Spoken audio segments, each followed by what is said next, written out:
Okay, let's continue by taking a look at some of the different things that we can do with this table now that it's created.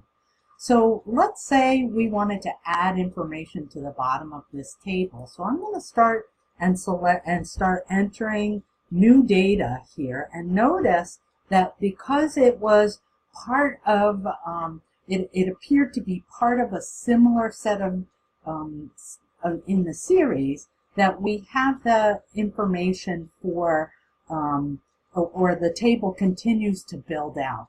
So let's use our knowledge from our prior weeks, and we're going to add in 30 and 39 by using the autofill. So notice I went over to the lower right hand corner of the cell, got my cursor to change to the little plus sign, and I've expanded now to add rows 35 and 36 so that it continues the sequence of the days. So we have 29 through 30 and 31. But notice that my table now has expanded to include the color banding that was on the prior table.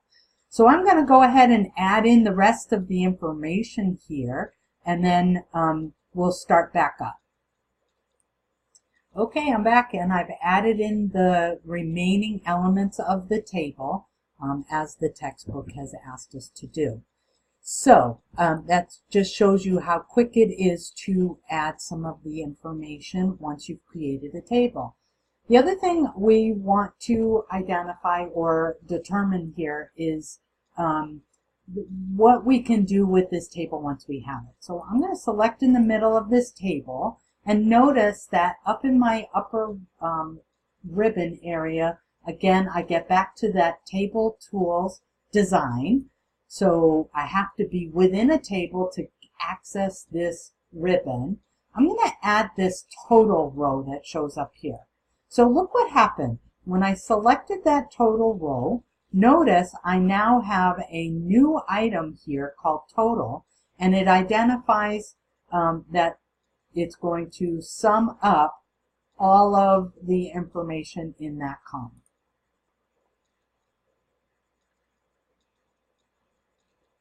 Okay, so again, that's just a toggle. You can turn that on and off, but let's leave it on for the time being. Notice I can turn it on and off. We're going to leave it turned on for the time being.